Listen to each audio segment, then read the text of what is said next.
betul.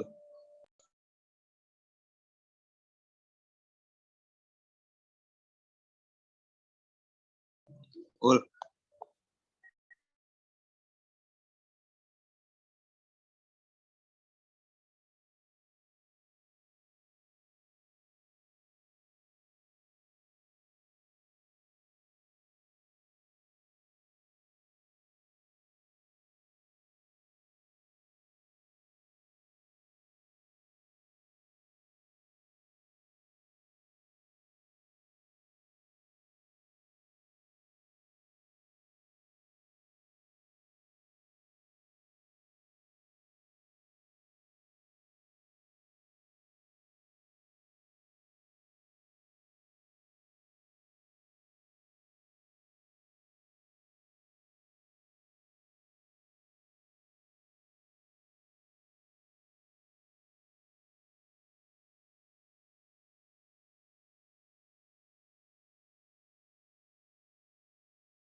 Oke, kuliah akan kita mulai 2 menit lagi. Silahkan disiapkan, duduk, disenderin handphonenya kalau pakai handphone, dan disiapkan duduk dengan tenang. Yang sakit ya nggak perlu ikut Zoom.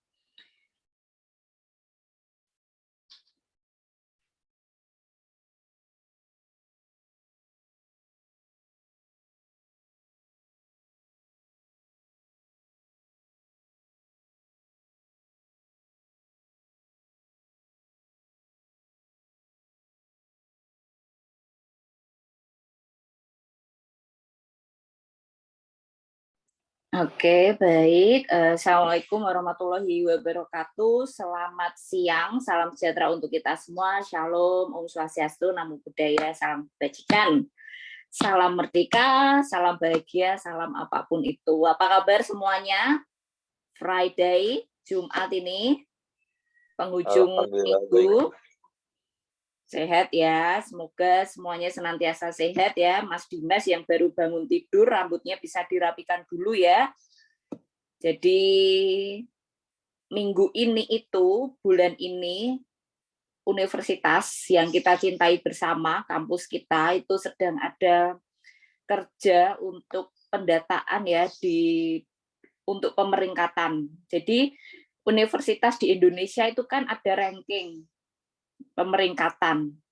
Nah, ini kita lagi ngerjakan itu nih supaya UNES alma mater kalian mendapat peringkat yang lebih baik dari tahun sebelumnya. Jadi saya maaf kalau harus mengundur. Kita sudah sepakat kuliahnya 13.30 tapi jam 14. Karena sedang ada kinerja itu ya terkait pemenuhan itu. Jadi saya sedang sibuk gitu, tapi saya berupaya untuk tetap memberikan Zoom ke Anda semuanya. Baik, kita mulai materi hari ini. Sekali lagi bagi Anda yang tidak dalam kondisi prima, tidak sehat dan sakit atau kondisinya tidak baik itu tidak harus mengikuti Zoom ya. Jadi silahkan beristirahat, kesehatan dan keselamatan Anda utama. Oke, baik. Sebagai awal untuk review kalian terhadap materi yang sudah dibahas minggu lalu ya, silahkan coba Anda akses Menti dan masukkan kode. Kode ini ya, kode itu sudah saya kopikan ke chat Zoom, jadi Anda bisa masukkan. Sambil Anda memasukkan, saya juga ingin meminta opini Anda secara lisan ya, secara lisan disampaikan gitu. Oke, akan saya tunjuk secara acak Mbak Zahra Maulidina. Bisa mendengar suara saya Mbak Zahra? Bisa, Ibu. Oke, apa definisi bank yang Mbak Zahra ketahui atau definisi bank menurut Mbak Zahra itu apa ya? Bank itu merupakan suatu lembaga yang dimana isinya itu ada cara dan proses dalam melaksanakan suatu usaha yang ada di bank itu sendiri, Ibu. Oke, terima kasih. Kalau Mas Ryan? Halo Bu, Iya, silahkan.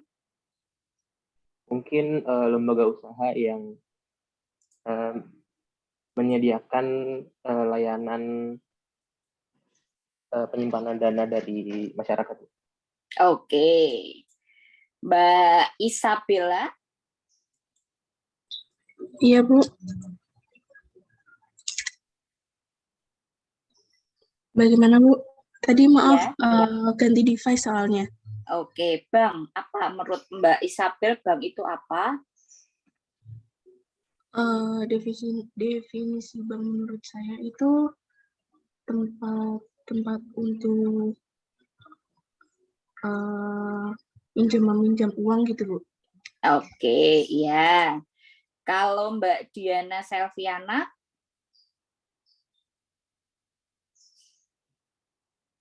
Iya, Bu. Silahkan. Bank itu lembaga yang menghimpun dana masyarakat gitu, Bu. Oke.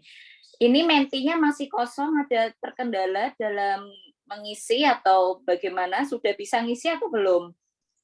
Mohon maaf Ibu, fotonya belum dibuka di websitenya. di websitenya fotonya belum dibuka. Votingnya Ibu masih. Votingnya. Oh, oke. Sebentar. Oke, gini. Saya ganti aja nih sebentar.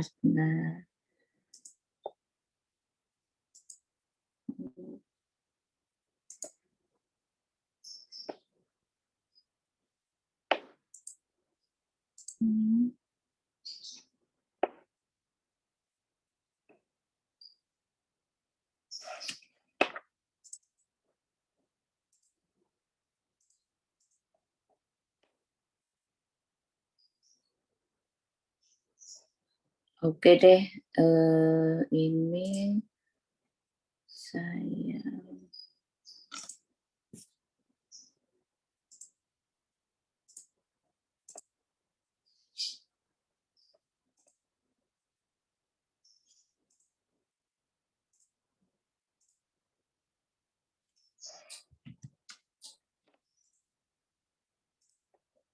salah klik.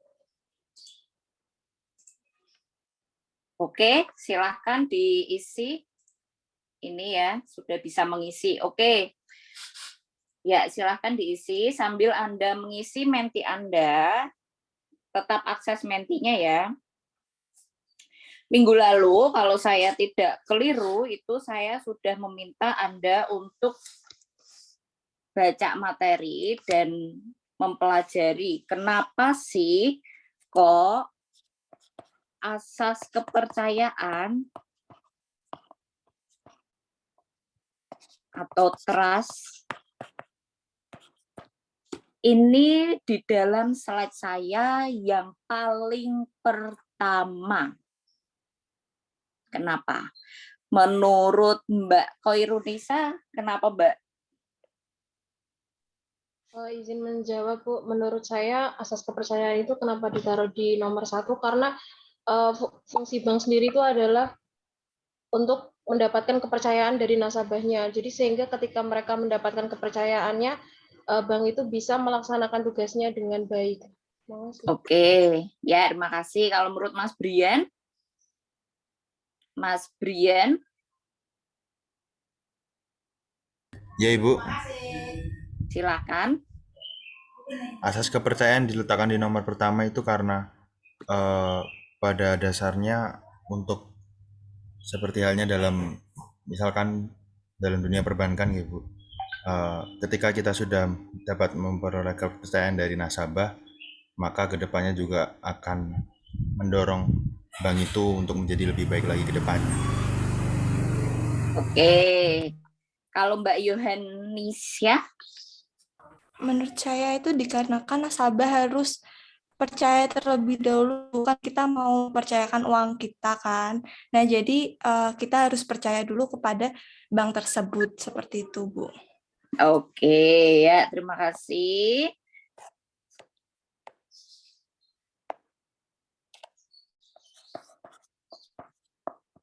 Ada prinsip atau asas utama ya sebagai fondasi. Ini namanya utama.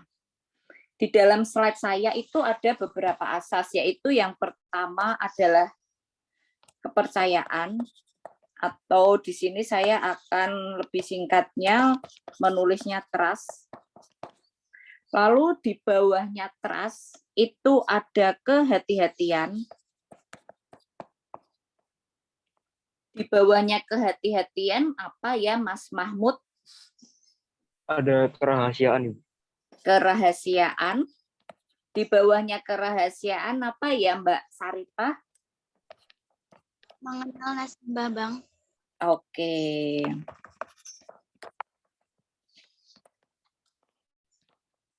Nah, ini ya.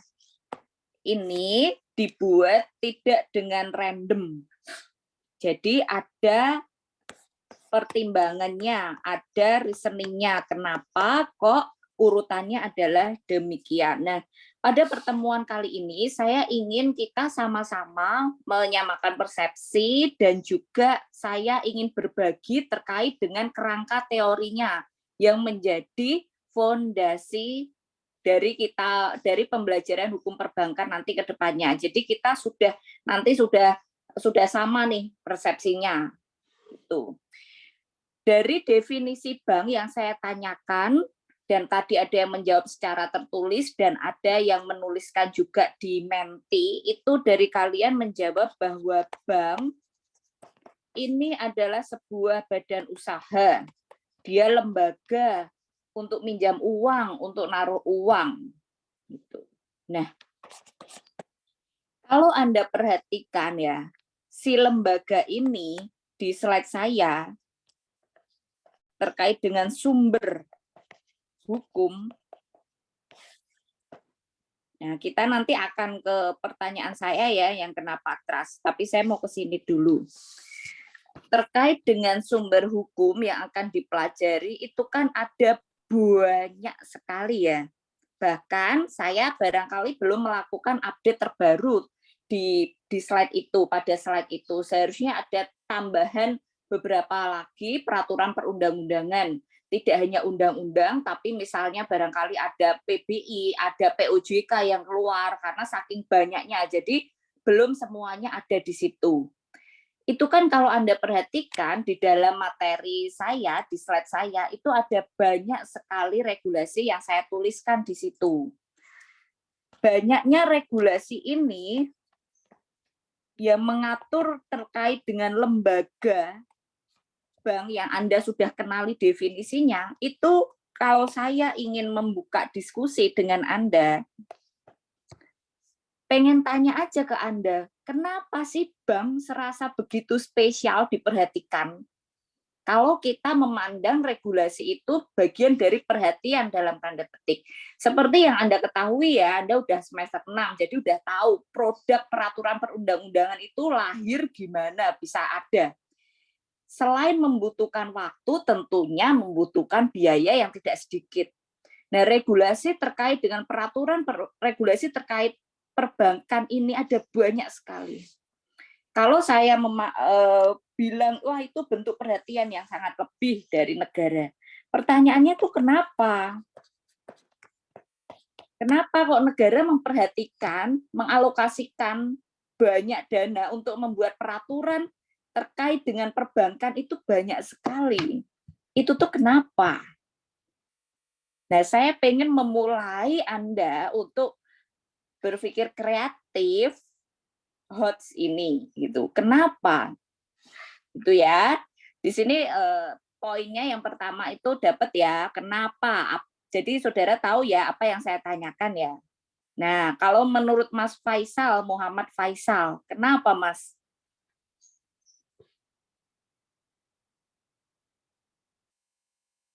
Suara saya bisa terdengar, silahkan di-unmute dulu. Oke, saya unmute. Silahkan. Iya Bu, kalau saya masih kurang ini ya Bu ya, belum paham ya. Oke. Jadi sumber hukum perbankan itu kan peraturan perundang-undangan. Tidak hanya undang-undang loh ya, semester 6 saya nggak lagi bahas apa itu hierarki peraturan perundang-undangan ya. Bagi yang lupa atau kemarin dulu nggak tahu ya. Jadi di sini ada banyak sekali Mas Faisal aturan terkait dengan perbankan. Itu kenapa menurut Mas Faisal?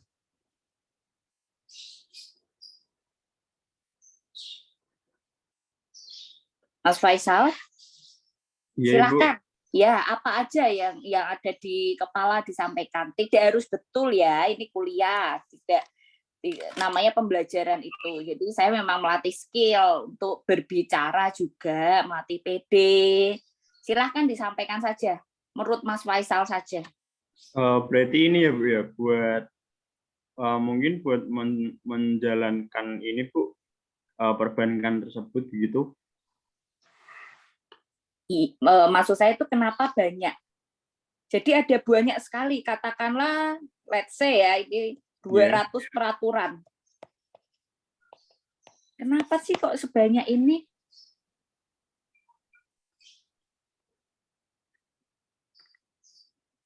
Oke ya. Mbak Natasha, Iya, Bu. Karena menurut saya itu untuk menjaga stabilitas keuangan secara menyeluruh, Bu. Menjaga stabilitas.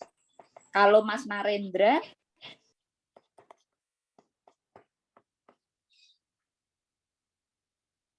Mas Narendra? Iya.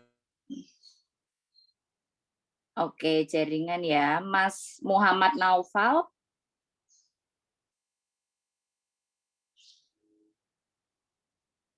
Maulana Pak Muhammad ya, Bu? Oh iya, maaf. Maulana Naufal. Maulana ya, Bu? Saya ya, Bu?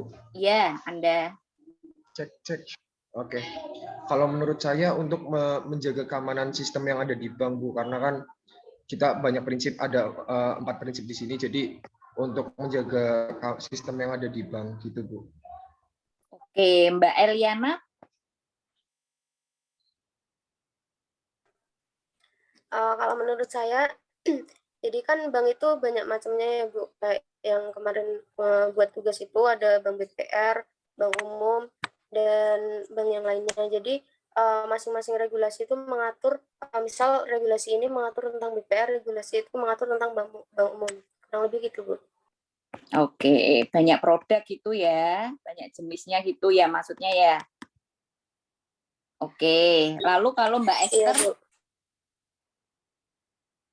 Mbak Esther? Karena dalam suatu negara itu, misalnya contohnya kayak anggaran belanja daerah itu semuanya dari bank.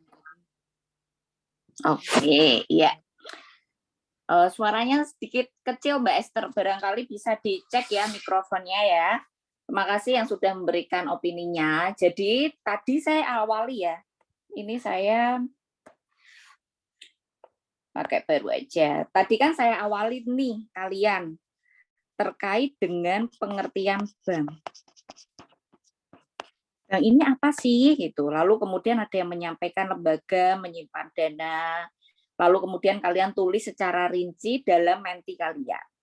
Nah, saya belum bahas kan, belum colek terkait dengan pengertian bank ini. Let's say saya mencukupkan, menganggap kalian tahu definisi terkait dengan bank. Hanya di takaran definisi aja ya, secara harfiah bank itu seperti apa. Lalu saya bertanya, ketika kita kuliah nanti, kita akan mempelajari sumber hukum perbankan itu. Nah, sumber hukum perbankan di sini kan ada banyak. Nah, pertanyaan saya itu tuh kenapa kok banyak? Beberapa tadi yang kalian sampaikan, barangkali oke, ya ada banyak produk, jadi harus ada yang diatur supaya stabilitas ekonomi. Namun hal basic yang ingin saya sampaikan kepada kalian adalah bank ini tuh fungsinya apa sih? Nyimpen dana, nyalurin dana. Jadi ada dana yang masuk ke bank, lalu kemudian dikeluarkan. Nah ini tanda panah ya. Dana ini adalah uang yang memiliki nilai guna atau sangat berharga.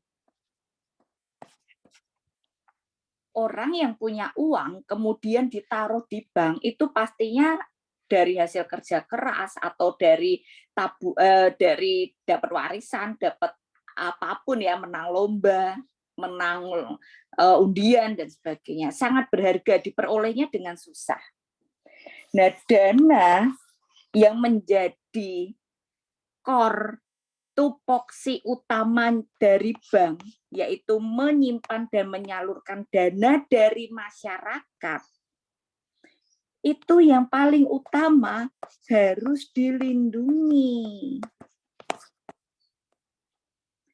Hukum secara substansi utama itu hadir kan untuk memberikan perlindungan. Peraturan perundang-undangan itu hadir di masyarakat utamanya untuk memberikan perlindungan kan. Warga merasa secure, aman. Aku tidak khawatir naruh motor di depan kosan. Nanti dicuri loh, nanti dicuri. Ya udah kalau dicuri laporin ke Pak Polisi karena nanti yang nyuri akan dipenjara. Ada aturannya terkait itu. Sederhananya demikian. Hukum memberikan perlindungan di situ. Hukum diwujudkan dalam peraturan perundang-undangan, gunanya yang utama adalah melindungi. Jadi di sini definisi bank ketika kalian tulis tadi dan sampaikan tadi, bagi yang belum betul yaitu tupoksi utama bank. Bank itu lembaga, badan hukum, badan usaha, karena tidak ada bank yang bentuknya CV, firma, persekutuan perdata, apalagi perusahaan perseorangan. Bank itu bentuknya PT, badan hukum, badan usaha yang berupa badan hukum. Saya nggak ngulangin lagi ya materi badan hukum itu apa, itu kan sudah lewat. Nah, di sini si PT Bank ini dalam mengelola dananya ya harus disiapkan dasar hukum.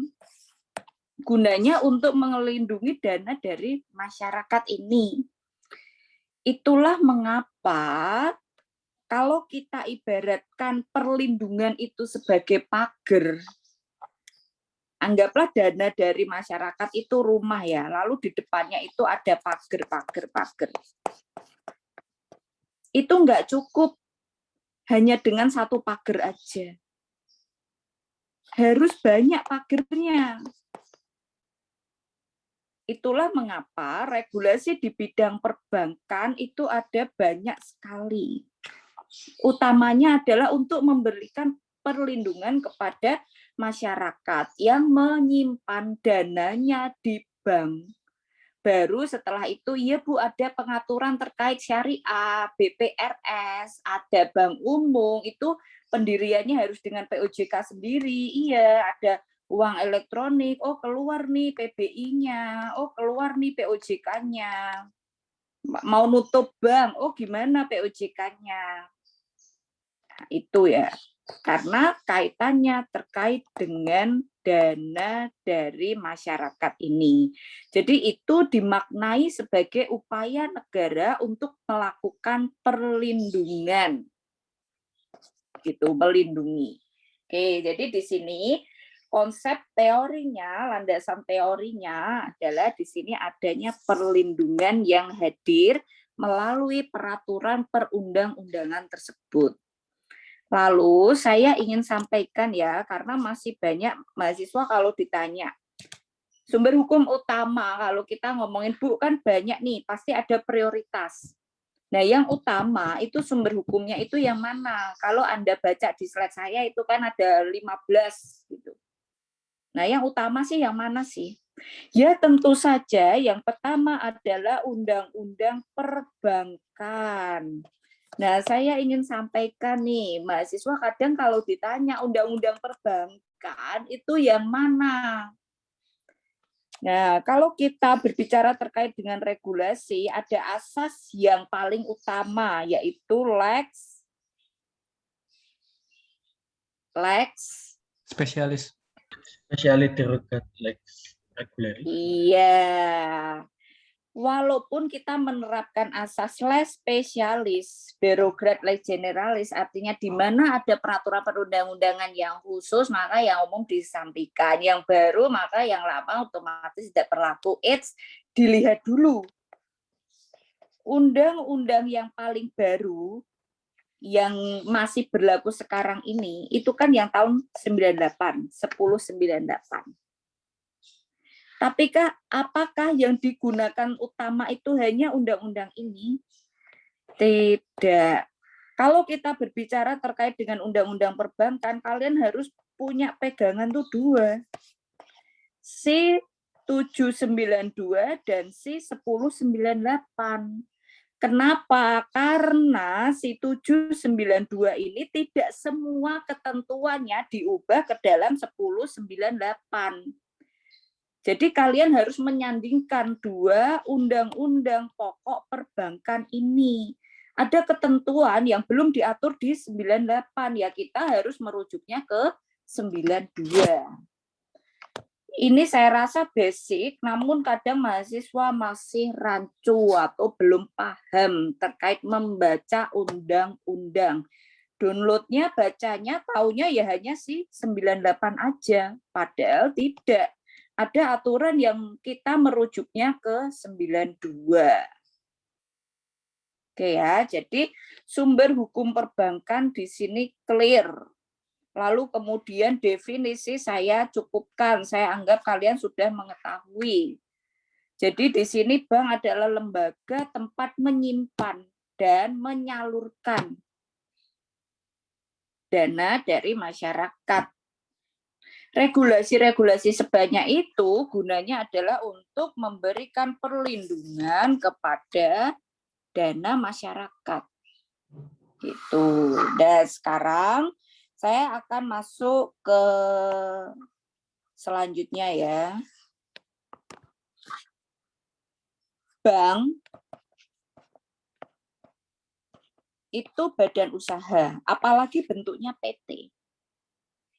Nanti kalian akan ketahui di materi berikutnya terkait dengan syarat pendirian bank. Itu modal awalnya harus berapa? Bank ini tuh PT, badan usaha, pelaku usaha. Pelaku tuh usaha, apapun itu tujuannya, apapun itu bentuknya, tujuan pokok utamanya tuh satu, yaitu apa? Cari untung. Cari laba. Cari untung. Tidak ada lembaga, badan yang tujuannya tidak cari untung. Baik dimulai dari perusahaan perseorangan sampai yang bentuk yang paling tingginya adalah PT. Menariknya di sini, bank itu dapat dana dari masyarakat. Selain tentu saja modal awal yang dia miliki. Ini semua itu uang. Nah, kita selanjutnya akan membahas bagaimana seharusnya ini dikelola. Itu. Jadi selama 1 semester ini kalian akan tahu nih bagaimana toh pengelolaan itu, tentu saja yang sesuai dengan peraturan perundang-undangan.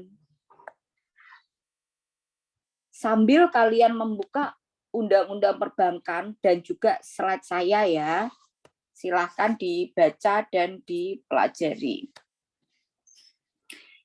Oke, jadi di sini saya ingin menyampaikan ke kalian bahwa bank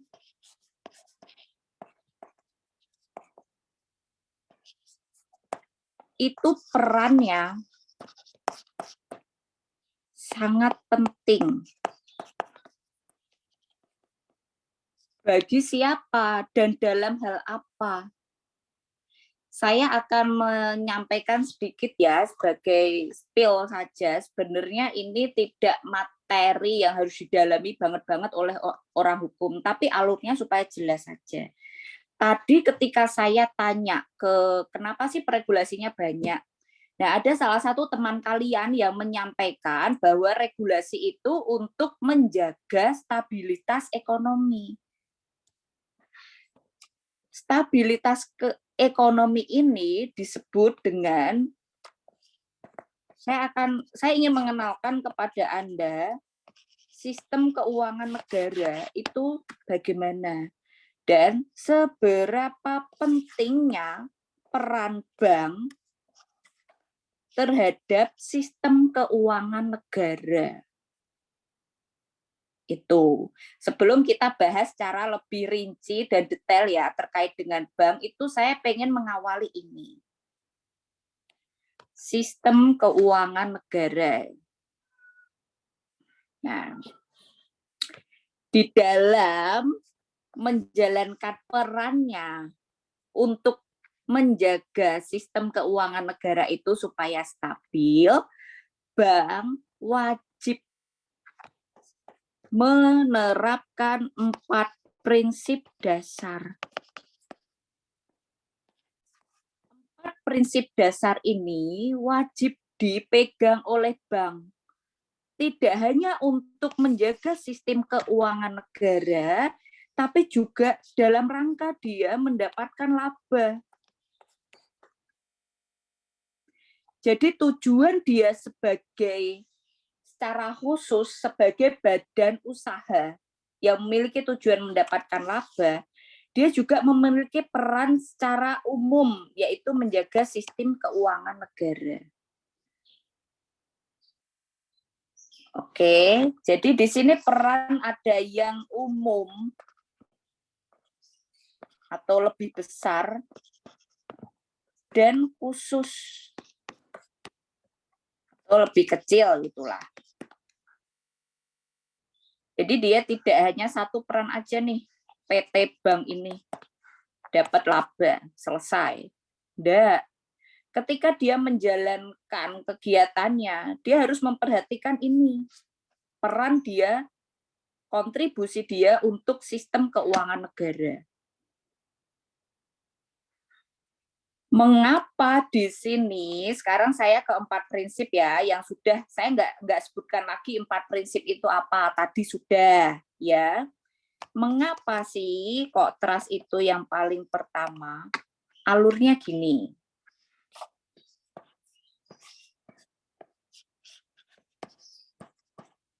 Bank, masyarakat atau orang yang memiliki dana, apalagi dalam jumlah yang sangat besar zaman sekarang. Menurut Anda kira-kira mungkin nggak sih kalau hanya diletakkan di rumah? Coba open mic, 1, 2, 3, jawabannya mungkin dan tidak. Tidak. Oke, nggak mungkin ya, alasannya bisa aja nanti rusak uangnya, kan uang dari kertas. Kalau hanya ditumpuk nanti bisa lembab, dimakan binatang, dan risiko-risiko yang lain. Artinya kalau punya uang dalam jumlah yang besar, kalau tidak disimpan secara baik, ada risiko yang timbul. Jadi kita tuh pengen ke suatu tempat penyimpanan yang bisa menekan risiko ini. Kalau di rumah risiko akan tinggi. Nah, cari tempat yang risikonya itu rendah. Tempat yang memiliki risiko rendah untuk menyimpan untuk menyimpan dana atau uang itu adalah bank.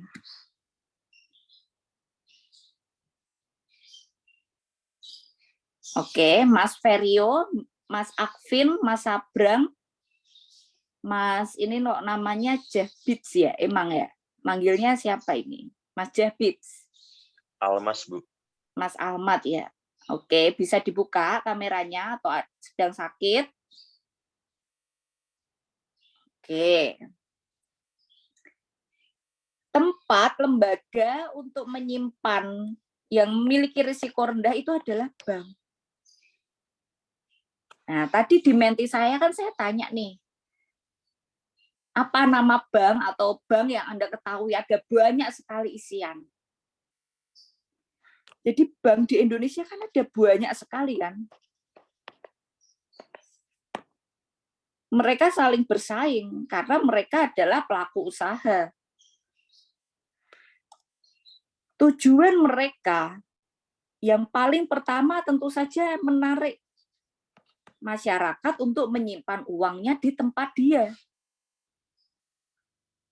Hal dasar yang dia harus punya dari calon nasabahnya tentu saja trust ini. Kalian kalau tidak punya trust, simpelnya deh, kalian ngekos, lalu kemudian ada teman yang pinjam. Itu kan kalian lepas nih uang. Hal pertama yang kalian pertimbangkan kan, wah, dia bisa nggak ya nanti balikin gitu. Soalnya pemberian ya ini beda lagi konsepnya.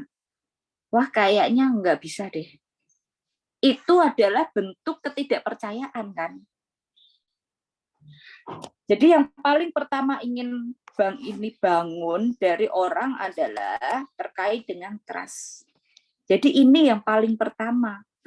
Trust lepas dulu dananya. Orang percaya melepaskan dananya. Dana pindah nih. Dari yang semula dipegang, pindah ke bank. Setelah bank memperoleh dana, lalu kemudian ada pengelolaan di situ. Dalam rangka tentu saja untuk mencari laba. Pengelolaan itu untuk mencari laba pasti ada operasional. Dana operasional yang dikeluarkan. Oh, apa saja operasionalnya, maintenance apapun, misalnya, oh gaji juga. Namun orang menyimpan dana di bank pasti juga ingin yang namanya keuntungan. Nah, untung kalau di industri perbankan itu disebut dengan bunga. Jadi bagaimana caranya si lembaga perbankan ini mendapatkan laba yang bisa digunakan untuk operasional, membayar gaji karyawannya, dan juga yang paling utama membagikan bunga kepada nasabahnya harus sesuai dengan apa yang dia janjikan di awal. Jadi sudah ada peraturannya berapa bunga yang akan diperoleh nasabah ketika dia meletakkan uang di bank. Itu sudah ada rumusnya, sudah ada hitungannya. Jadi ini mengapa trust itu yang paling utama. Selanjutnya di bawah trust itu ada kehati-hatian. Hati-hati maksudnya di sini adalah dalam mengelola dana tersebut. Ketika bank tidak hati-hati mengelola dananya, rule sederhana ya, rule basic yang digunakan kalau kita berbicara terkait dengan pengelolaan uang ya.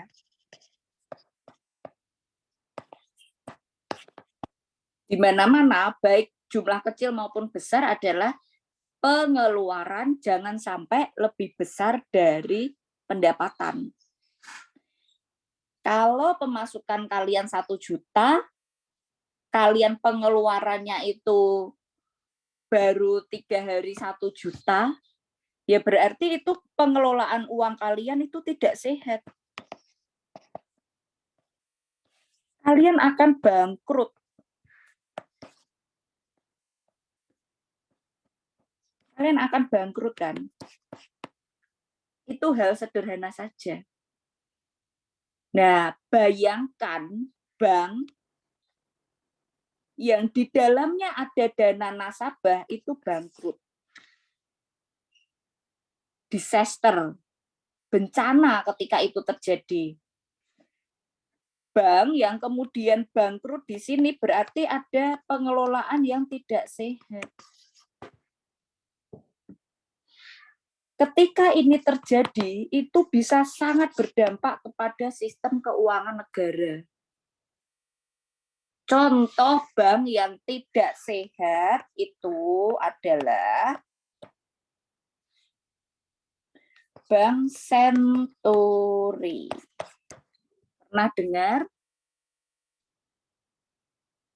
Skandal Bank Senturi pernah dengar? Pernah, Bu. Pernah, Bu. Oke, cari tahu ya. Kalau belum pernah dengar, cari tahu. Minggu depan nanti kita bahas. Gitu. Sederhananya, Senturi ini tidak sehat. Jadi kalau kalian menaruh dana di bank, ini dana dipindah di bank. Regulasi memberikan perlindungan. Uangmu tuh pasti aman kok. Tenang aja, ada lembaga penjamin simpanan. Aturannya 2M. Aman-aman. Aduh, aku takut besok aku tarik aja ya. Ketika si pemilik dana nasabah itu mau menarik, itu harus bisa tuh langsung. Ketika tidak bisa ditarik, maka di sini sudah tidak sehat.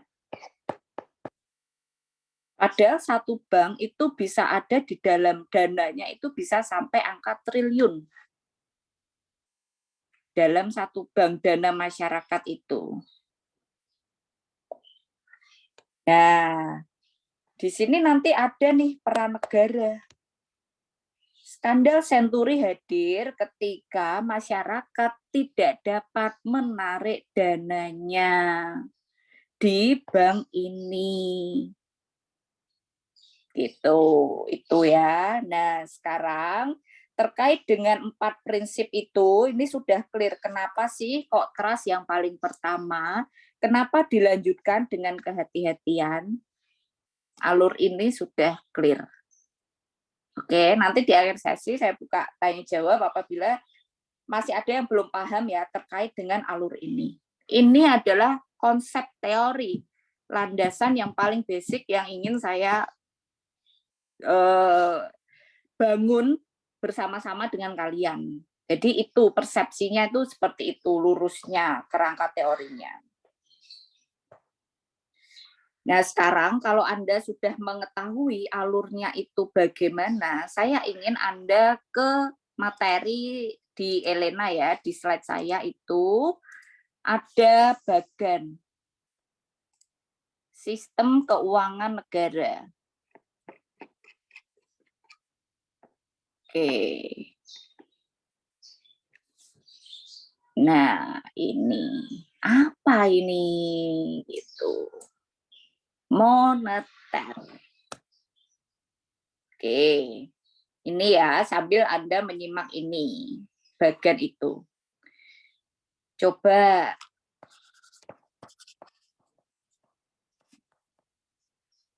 ada yang pernah dengar aja dengar, saya nggak tanya definisi dan yang lain-lainnya ya, tidak dalam. Mas Abdillah Hamid? Mas Abdillah? Oke, saya kick ya. Karena tidak ada notif juga ke saya. Oke. Mas Akvin Fauzi? Ya, Bu. Pernah dengar kata moneter?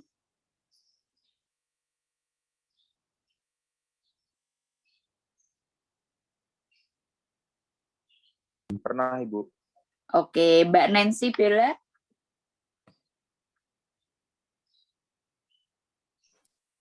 Iya, Ibu. Pernah dengar? Tidak, Ibu. Oke. Coba silahkan raise hand bagi Anda yang pernah mendengar kata moneter.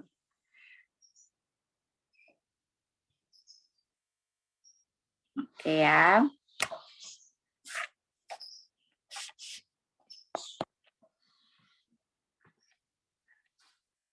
Ya, oke 18. Sisanya saya oke 20 ya, separuh sudah pernah mendengar. Ini tuh apa? Kok ada kata moneter?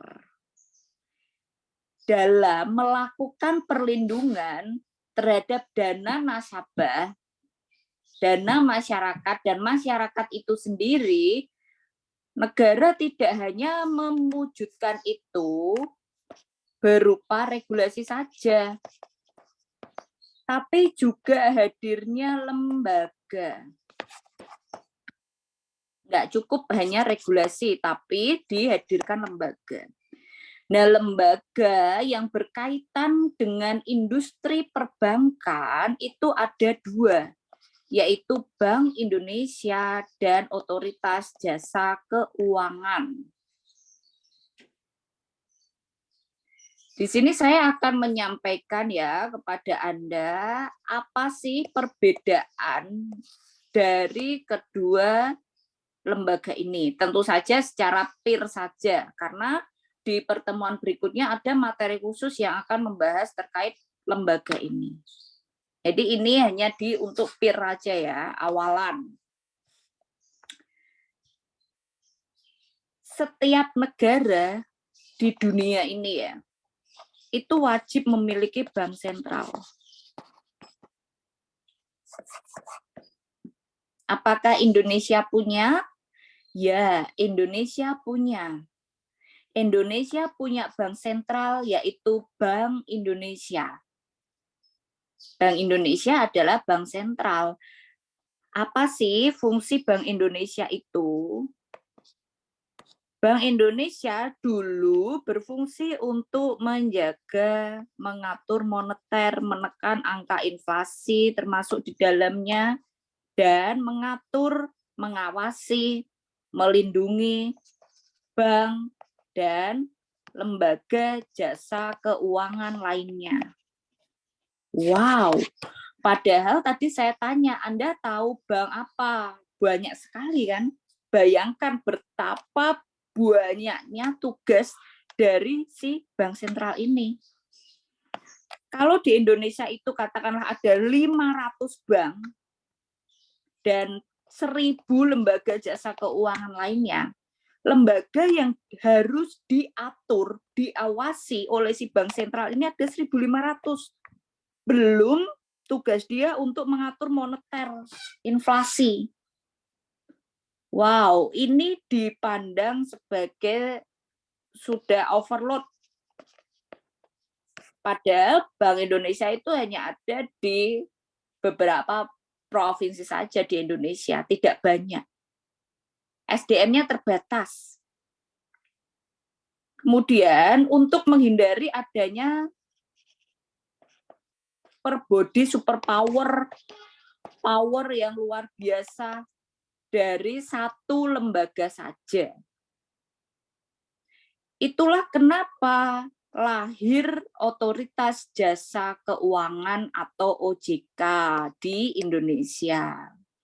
Setelah OJK lahir, pengaturan terkait aturan lembaga bank dan lembaga jasa keuangan, lalu kemudian pengawasan dan juga perlindungan dari bank dan lembaga jasa keuangan ini beralih ke OJK.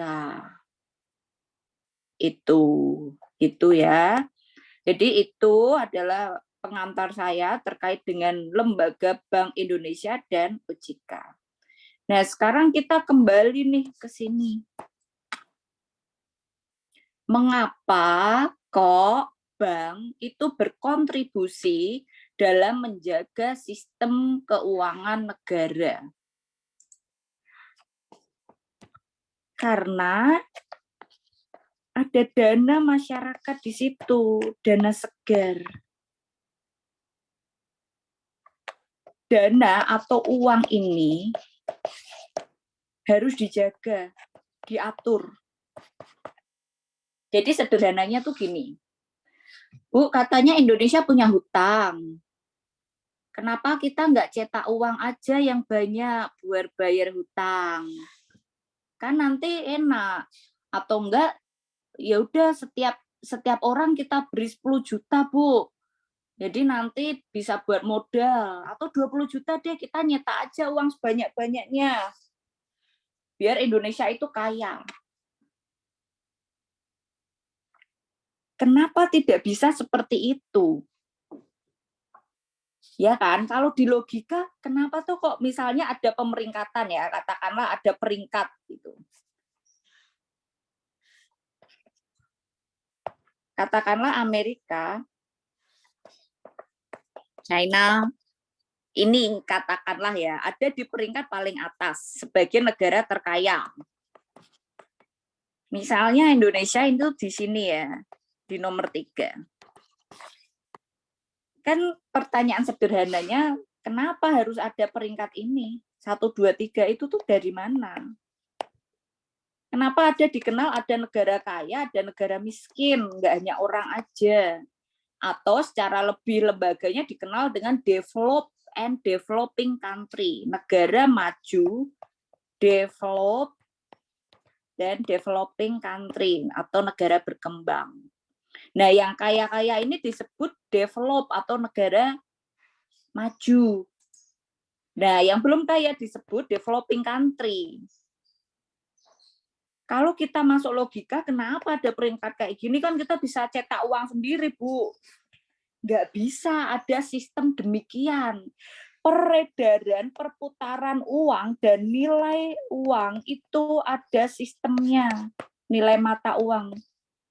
Ya, mengatur itu.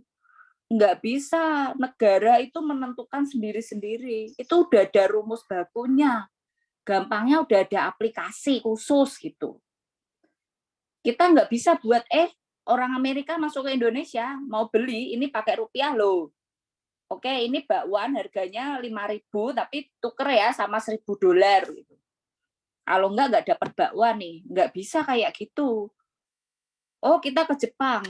Orang Jepang mau ke Indonesia ini, apa namanya, dorayaki. Harus kamu tukar dengan 10 juta satu dorayaki. Kalau setiap negara membuat sistem aturan terkait dengan nilai tukar mata uangnya, rupiahnya, yennya, dolarnya itu sendiri-sendiri ya bisa kacau. Itu tidak ada, oleh karena itu perlu diatur. Nah, pengaturan itu disebut dengan sistem moneter. Nah, sistem moneter ini ada inflasi juga. Inflasi itu apa? Inflasi itu dampak ya, dampak atas segala hal. Bisa politik, bisa kondisi ekonomi, ada bencana alam juga bisa berpengaruh. Jadi utamanya dampak. Nah, dampak itu kan harus ditekan. Dampak itu kalian rasakan, misalnya kopi yang kalian beli. Kopi itu dulu 10.000 udah dapat 1 cup yang besar. Terlepas dari merek ya di sini ya. Kok sekarang misalnya merek yang sama itu 20.000. Di tahun 2017 kopi itu 10.000. Kemudian di tahun 2022 jadi 20.000. Itu selama 5 tahun. Nah, perubahan ini salah satunya dipengaruhi oleh kondisi inflasi. Nilai tukar mata uang. Kan semuanya barang harus ditukar dengan uang. Nah, itu masuk di sistem moneter. Kenapa bank yang sehat atau kenapa bank yang tidak sehat di sini berpengaruh terhadap sistem moneter? Lah kan bank tempat di mananya uang itu berada. Kalau kalian perlu uang untuk menukar suatu barang, tapi uang itu nggak bisa kalian ambil.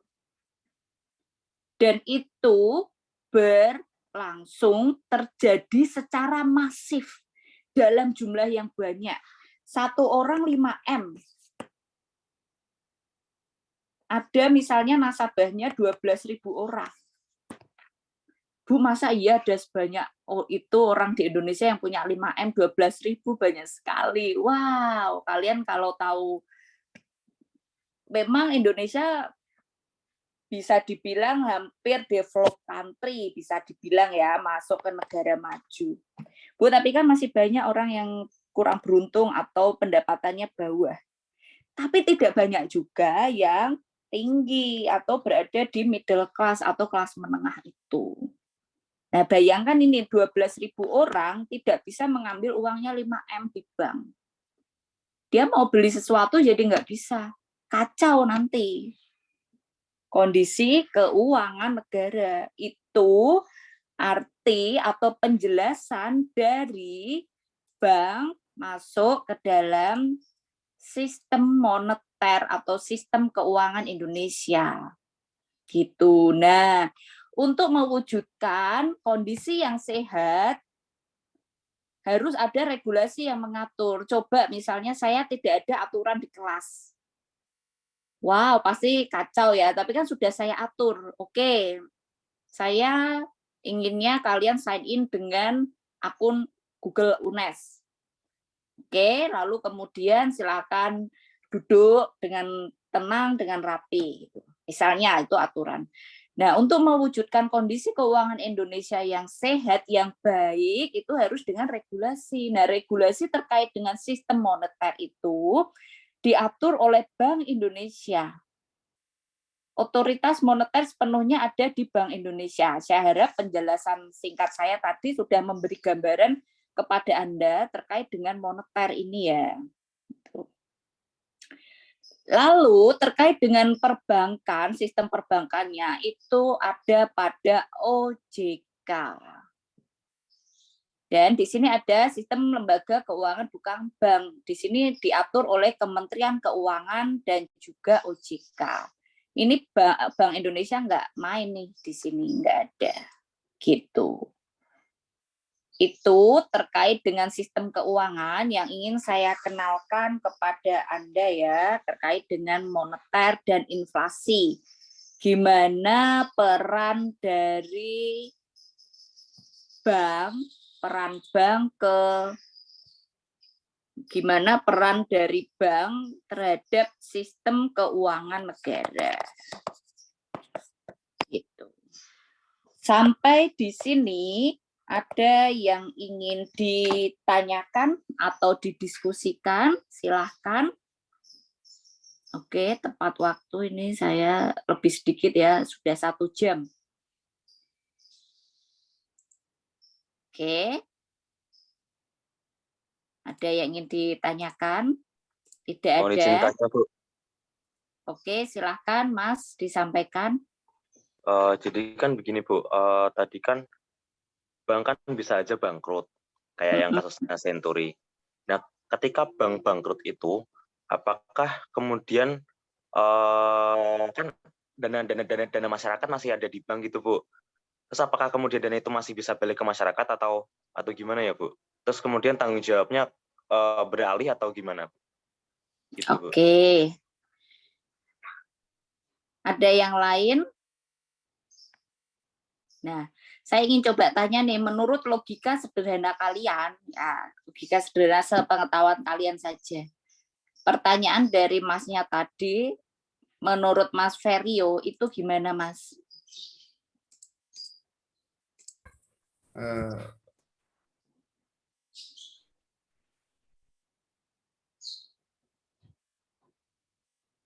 Logika aja, logika sederhana, logika kalian.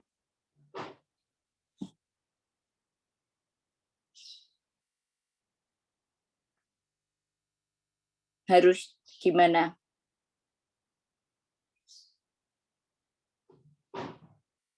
Oke, Mbak Eliana. Iya, Bu. Kalau menurut saya, apabila suatu bank itu bangkrut, maka ya dana yang bank yang menghimpun dana masyarakat itu otomatis juga hilang. Oke. Ya, Mbak Monica.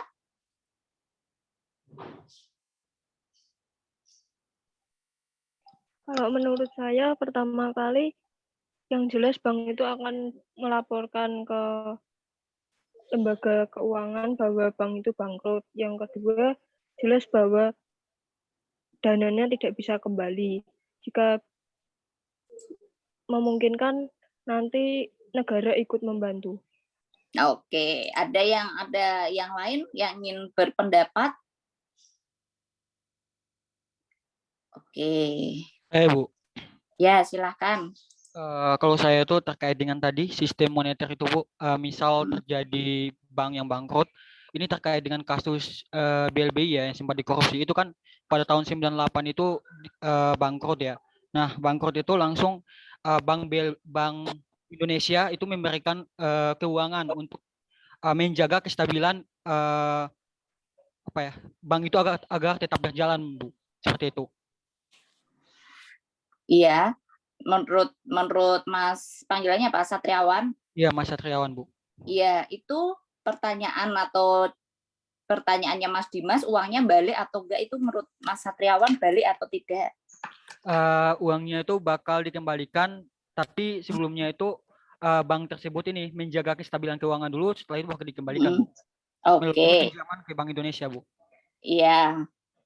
Oke, makasih. Ada lagi yang lain? Izin masuk, Bu. Silahkan. Ya, untuk menurut saya pribadi, bank itu nanti akan melapor terlebih dahulu ke pihak yang berwajib. Kemudian para nasabah itu nanti akan diarahkan ke ini, Bu, LPS, Lembaga Penjamin Simpanan, di mana nanti di sana akan dijelaskan prosedur-prosedurnya agar simpanan itu, maksudnya dana yang ada di bank itu dapat kembali ke nasabah. Begitu, Ibu. Terima kasih. Oke. Ya, terima kasih. Ada lagi enggak? Terakhir, saya buka terakhir. Oke, ya. Saya, Bu, Oh ya, silahkan, silahkan.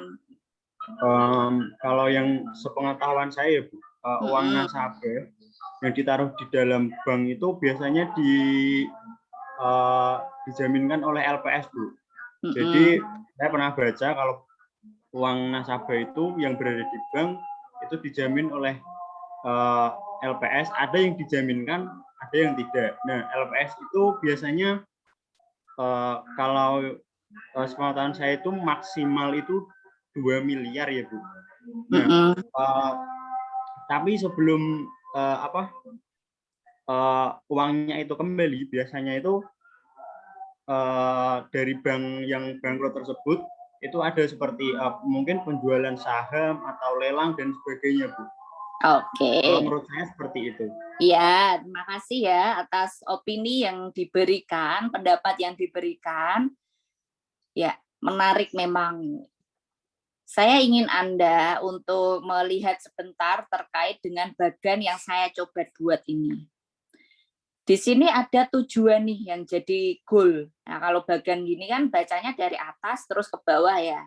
Nah, goal di sini adalah mewujudkan sistem perbankan yang sehat dan prudent. Nanti dibaca ya, arti prudent itu apa. Jadi saya nggak menjelaskan lagi prudent itu gimana. Ini goalnya yang harus dimiliki oleh setiap bank. Untuk mewujudkan goal ini, di sini ada beberapa prinsip nih yang harus dilakukan, betul-betul banget dilakukan oleh bank. Jadi di sini ada prinsip pengayoman kemitraan nasabah itu sebagai mitra dari bank. Mereka tuh saling membutuhkan. Oke, nasabah perlu sistemnya. Coba deh kalian mau kirim uang, kalau pakai, aduh aku nitip uang ya, nanti berikan si Indah ada di Jambi, naik bus dulu, naik kapal dulu. Wah, padahal mau kirim uang 300.000, tapi untuk transportnya aja sudah 1 juta. Tapi dengan sistem yang dimiliki oleh bank, kalian cuma bisa admin beda bank itu paling tinggi 6.500 lah. Udah bisa nyampe. Saling membutuhkan. Kalian punya uang 1 miliar, taruh di rumah, rusak. Taruh di bank, aman. Jadi ada prinsip pengayoman di sini. Dan kemitraan. Kerahasiaan dan kehati-hatian itu sangat penting. Tentu saja top of the top-nya adalah kepercayaan. Tadi kita sudah bahas. Nah, untuk mewujudkan itu supaya sehat, ya tentu saja bank harus melakukan SOP-nya. Jadi alurnya tuh gini.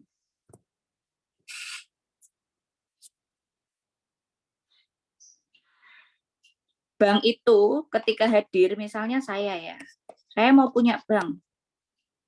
Saya harus kemana ya kalau punya bank? Izin dari bank umum itu dikeluarkan oleh bank sentral, BI. Mengurus perizinan itu ke sini. Kalau bank umum itu syaratnya modal awal, kalau saya tidak keliru ya, nanti kalau saya nggak lupa bisa diperbaiki ya, 13 triliun. Modal awal untuk mendirikan suatu bank itu 13 triliun. Tidak hanya uang 13 triliun yang ready, tapi dokumen-dokumen yang lain. Oke, katakanlah dapat approve. Oke, BI, ya saya keluarkan ya, PT Bank Indah. Establish semenjak 2022, tanggal 25 bulan 2. Dia bisa melakukan kegiatan usahanya. Kegiatan usaha yang paling core di sini adalah dia ingin menghimpun dana. Bagaimana masyarakat, semakin banyak masyarakat itu nyimpen uang di sini, di Bank Indah ini. Setelah uangnya ada, itu dikelola. Nah, dalam menerima syaratnya, menerima dana itu dia harus buat bank. Disetujui oleh BI. Tunduk nih ke aturan PBI. Dalam menyalurkan uang, katakanlah untuk kredit, tunduk nih ke aturan kredit suku bunga. Oh, suku bungamu minimal harus sekian. Itu diatur siapa? Yang atur BI. Pengaturan-pengaturan terkait produk-produk keuangan lainnya diatur oleh OJK. Jadi yang atur ya BI ya OJK. Itu tunduk nih, tunduk. Harus mematuhi, patuh, obey terhadap aturan-aturan ini. Aturan ini salah satunya mengatur ketika nasabah memasukkan uang, seketika setelah masuk mau ditarik. Jadi dana yang masuk ke bank jam 15.00 dana masuk 1 juta. 15.01 mau langsung ditarik 1 juta, itu harus langsung sukses. Beda 1 menit saja, itu bisa ditarik. Nah, itu bank yang sehat. Untuk menjaga prinsip sehat dan prudent ini. Ini aturannya, ketika kita masukkan uang ke bank, harus bisa langsung ditarik. Senturi, dan tadi Mas Satriawan bilang di sini ada Senturi dan BLBI. Ini adalah skandal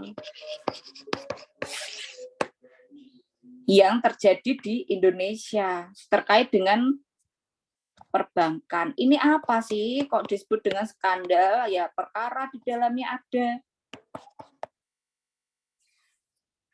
Jadi ketika masyarakat mau mengambil uang di Senturi itu nggak bisa. Simpelnya seperti itu. Bu, ada LPS. LPS itu menjamin dana lebih dari 2 miliar. Ya, selain bank, OJK itu juga ada lembaga penjamin simpanan LPS. Namun di sini juga ada batasan yang dilundingkan 2M. Tadi saya analogikan ada 12.000 orang yang di situ uangnya 5M. Terus gimana? Kalau tidak bisa terbayarkan, si 12.000 orang ini tidak bisa membayarkan gaji karyawan, misalnya 5M itu semuanya untuk gaji 15.000 orang gitu. Maka akan ada. Jadi misalnya ada orang yang menyimpan dana 5M. Lalu kemudian 5M itu untuk gaji 10.000 orang. Akan ada 10.000 orang yang kebingungan karena tidak menerima gaji. Nah, pada saat itu, ini salah satu ya, sistemik juga. Negara menyikapi gagal bayar yang dialami oleh Senturi ini harus ada solusi dan dipecahkan. Supaya tidak ada misalnya, oh ini baru 1 orang nih, dampaknya ke 10.000. Kalau 2 orang, 3 orang, udah puluhan ribu orang. Supaya tidak ada dampak multiplier effect. Itu gimana? Ya negara hadir memberikan namanya bailout. Bailout yang diberikan kepada Senturi itu adalah 6,7 T. Ini lebih banyak lagi ya. Gitu. Itu awalnya dari tidak sehat. Jadi lembaga penjamin simpanan ini sudah hands up, udah nggak kuat, udah menyerah, nggak bisa ngatasi. Gitu, tidak bisa ngatasi lagi si lembaga penjamin simpanan itu udah nggak bisa. Nah, ketika ini terjadi, lalu menolong atau tidak menolong, itu disebut dengan KSSK. Silahkan dicari tahu ya, saya lupa kepanjangannya. Ini komite. Di dalamnya itu ada BI, ada OJK, ada penegak hukum, polisi, jaksa, ada Kementerian Keuangan, ada dari organisasi atau asosiasi dari pelaku usaha bank itu sendiri. Jadi yang memutuskan Century diberi bailout atau tidak itu dari keputusan KSSK. BI tidak bisa memutuskan sendiri, OJK tidak bisa memutuskan sendiri. Tidak boleh, bukan tidak bisa. Itu secara sederhana saja ya yang terjadi di Century. Itu skandal kedua setelah BLBI. Uangnya dari mana sih, Bu? Ya uang negara yang dipakai. Gitu. Itu terkait dengan alur. Nah, bayangkan itu, amit-amit misalnya kejadian 2 bank, 3 bank aja. Ada misalnya 1 juta orang yang terdampak, 2 juta orang, itu bisa krisis tuh ya. Bisa krisis. Jadi harus ada upaya penyelamatan supaya kita terhindar dari krisis. Kalau ada krisis, luar biasa sekali dampaknya, maka inflasi akan tinggi. Sistem moneter kita akan runtuh. Gitu. Terlepas dari ada pelanggaran atau tidak dalam keputusan itu udah di luar ranah ya. Tapi ketika ada bank yang mengalami gagal bayar dan berdampak sistemik. Jadi ada istilah ini nih, dampak sistemik. Atau dalam bahasa Inggrisnya itu disebut multiplier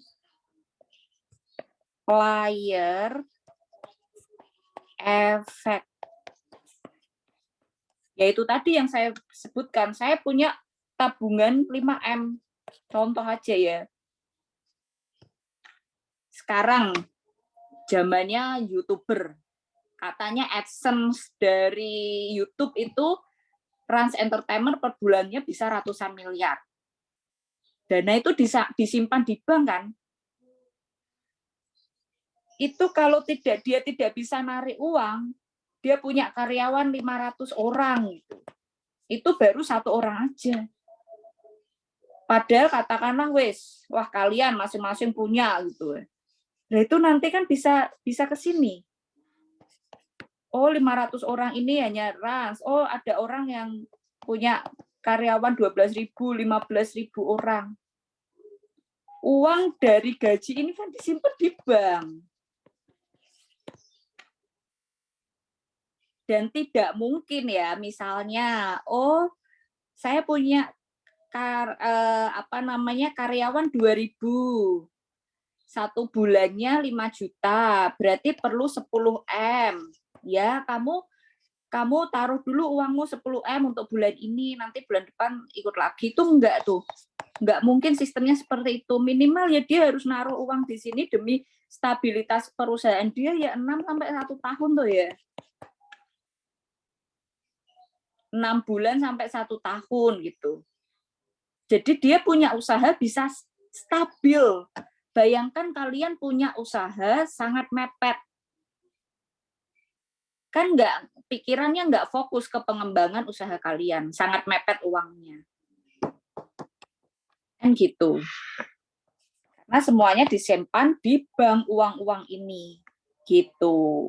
Jadi kenapa waktu itu ada bailout sampai benar-benar nggak bisa, istilah yang paling buruknya itu gagal bayar dan berakibat ke bangkrutnya si perusahaan itu. Century kalau saya tidak keliru ya berubah nama menjadi Bank Mutiara.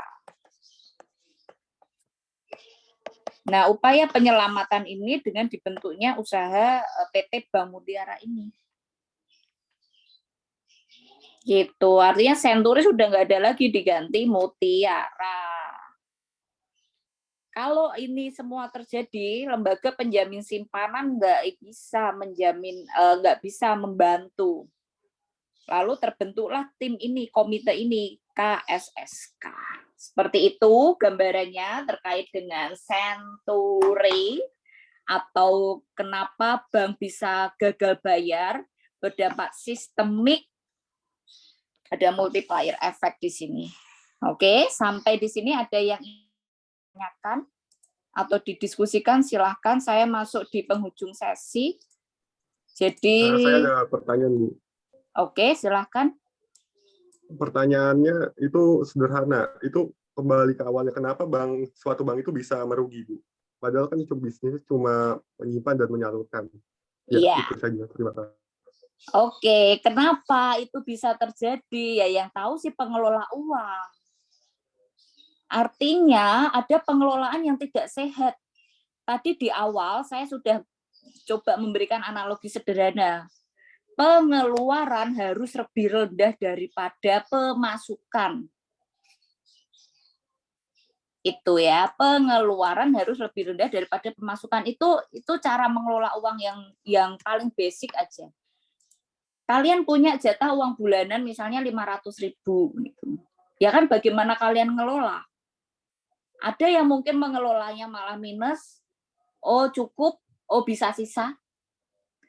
Nah yang tahu kan si pengelola, kenapa Senturi bisa gagal bayar, yaitu kita bisa lihatnya secara harus lihat secara lebih dalam ya, ke pengelolaan manajerial dari si bank itu. Untuk apa digunakan uangnya, disalurkan kemana, ada pelanggaran apa di situ, banyak hal. Jadi ada misoperasional atau unprocedural yang tidak sesuai dengan ketentuan yang berlaku. Sederhananya seperti itu.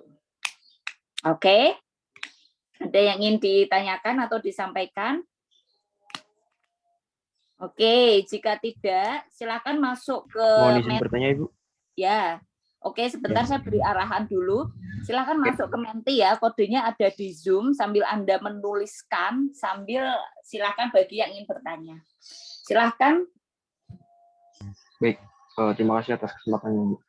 Jadi tadi banyak menyinggung soal LPS itu. Sebenarnya LPS kalau di bagian di Elena yang Ibu santumkan itu berarti posisi LPS di sana dia di mana ya, Bu ya? Kira-kira ya, Bu ya? Apakah di sistem perbankan ataukah sistem di lembaga keuangan bukan bank atau bagaimana ya, Bu ya? Karena mengingat pemahaman saya LPS di sini perannya cukup penting gitu. Jadi di sini nanti kita juga bahas terkait dengan lembaga penjamin simpanan ya di materi kita berikutnya. Kalian bisa cek di Elena saya, scrolling aja ke bawah. LPS itu posisinya di mana sih? Jadi dia berada di luar OJK dan di luar BI. Kalau kita bicara posisi dia, ya dia ada di lingkaran gini, lingkaran sistem perbankan. Jadi ini namanya sistem perbankan ya, sistem perbankan. Kalau kita khususkan kepada lembaga untuk menjaga sistem perbankan yang sehat dan prudent, tujuannya tadi adalah sehat dan prudent ya, sistem perbankan itu prudent. Itu di sini ada lembaga juga selain regulasi, yaitu Bank Indonesia, OJK, ada lembaga penjamin simpanan. Ada penegak hukum juga, kepolisian. Kenapa? Karena di undang-undang perbankan kita ada sanksi pidana. Nanti kita bahas ketika kita bahas rahasia bank. Ada sanksi pidana di Undang-Undang Perbankan 1098 dan 792 itu ada sanksi pidana, tentu saja diberikan kepada orang. Badan hukum kan nggak bisa dipidana ya, bukan kepada banknya, tapi kepada orang yang melakukan pelanggaran itu. Jadi di sini ada banyak, selain OJK, BI, LPS juga ada polisi, gitu ya. Lalu kemudian posisi LPS ini di mana? Ya tentu saja dia berada di garis bawah dari sistem perbankan. Sistem perbankan. Tadi ada sistem moneter. Nah, dia masuk nih ke sini, garis bawah itu. Lah, kenapa saya tidak tuliskan di situ LPS dan juga polisi? Kalau Kemenkyu kan masuk ke yang lainnya. Memang dia koridornya tidak secara langsung mengatur terkait dengan sistem perbankan ini. Kan utamanya regulasi itu dikeluarkan oleh OJK dan Bank Indonesia. Gitu. Oke. Ya. Sekarang dilanjutkan mentinya sambil menulis. Saya ingin bertanya atau silahkan disampaikan apa yang Mbak Rosana dapatkan hari ini. Ibu, sebelumnya mohon maaf, votingnya masih close, Bu. Yang ini ya masih voting ya. Sebentar. Oh iya ya. Saya buat baru coba. Voting close. 5072.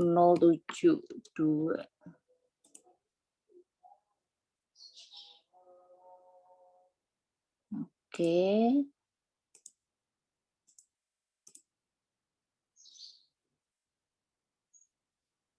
Oke, ini aja deh. Nah, waktunya udah 1,5 jam. Oke, coba dicoba ya. Ini baru lagi codingnya saya letakkan di chat Zoom. Voting is closed. Press C to open. Oh, apa pencet ya?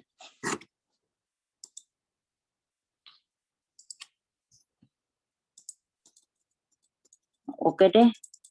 Ini mentinya saya utak-atik aja dulu. Kok apa ada yang kepencet? Oh, kalau huruf C. Oh, oke. Berarti tadi itu tinggal sebentar. Kalian nggak perlu beralih coba. Nggak perlu beralih ke kode. Saya kembali saja ke tadi, slide yang tadi. Oke, sekarang dicoba. Mbak Rosana, apa Mbak Rosana simpulkan hari ini dapatkan? Tadi yang saya tangkap itu yang dari awal kita menjelaskan bank itu apa terlebih dahulu, terus selanjutnya sumber hukum perbankan yang terdiri dari Undang-Undang Nomor 10 Tahun 98 dan Undang-Undang Nomor 7 Tahun 1092, lalu beralih ke moneter yang otoritasnya bersama Bank BI, dan sudah Bu. Oke, Mbak Zara. Baik, Ibu. Jadi menurut saya kesimpulan setelah yang dipelajari tadi, untuk mencapai sistem perbankan yang sehat dan prudent, maka yang utama harus ada prinsip kepercayaan tersebut.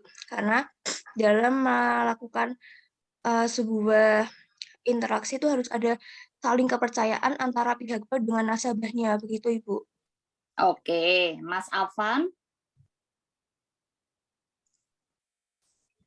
Ya Bu, jadi kesimpulan yang saya dapatkan hari ini yaitu prinsip trust atau kepercayaan menjadi prinsip yang paling utama di atas prinsip-prinsip lainnya, itu karena bank harus mendapatkan kepercayaan dari masyarakat untuk menghimpun dana dari masyarakat.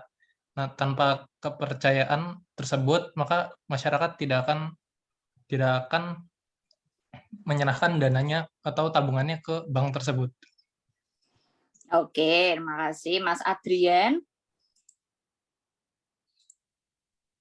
Ya Bu, kalau saya sendiri tadi di awal juga di-recall kembali terkait dengan pengertian dari bank itu sendiri, kemudian yang kedua mengenai dengan prinsip-prinsip seperti tadi prinsip yang trust, kepercayaan, kemudian kehati-hatian, kerahasiaan, kemudian juga prinsip mengenai mengenal nasabahnya, di mana prinsip kepercayaan itu sendiri menjadi prinsip yang utama di dalam bank itu sendiri. Kemudian tadi juga disinggung mengenai sumber-sumber hukum daripada hukum perbankan itu sendiri dan juga terkait dengan moneter, kemudian peran dan fungsi daripada OJK, kemudian juga tadi terkait dengan Bank Indonesia. Itu Bu, kalau dari saya.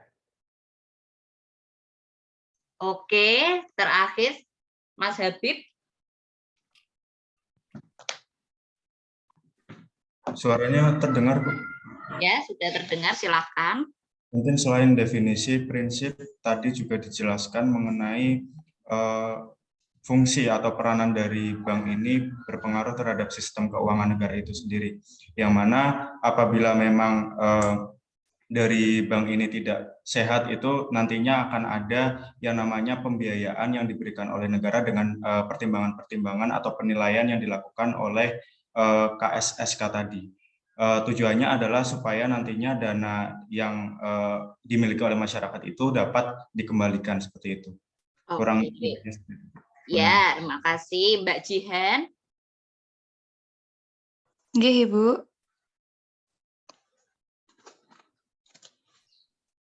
Silahkan.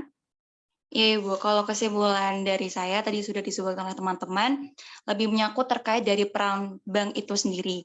Karena tadi kan bahwa bank itu memiliki peran untuk memberikan perlindungan hukum khususnya bagi nasabah atas kepercayaan yang telah menghimpunkan dana di bank tersebut, Bu.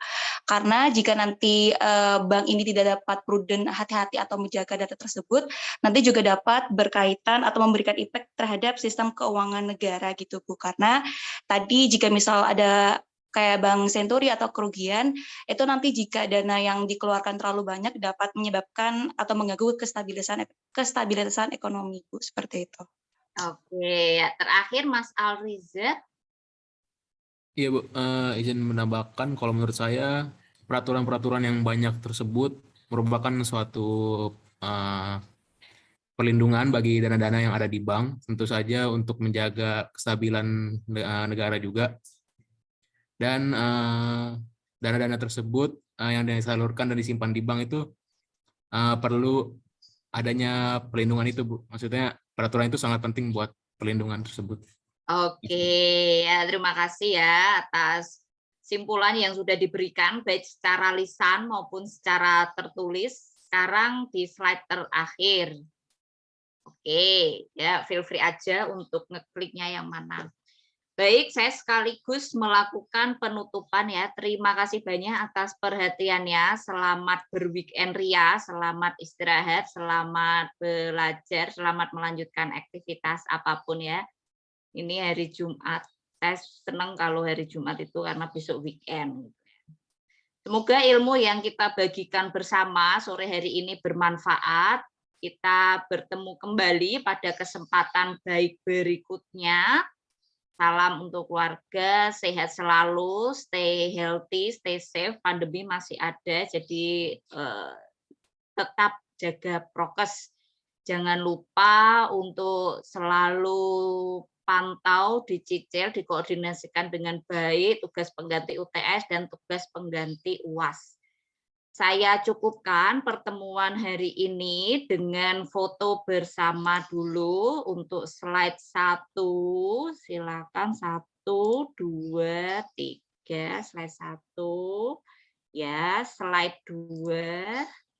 Oke, selamat sore. Wassalamualaikum warahmatullahi wabarakatuh. Waalaikumsalam. Terima kasih, Bu. Terima kasih.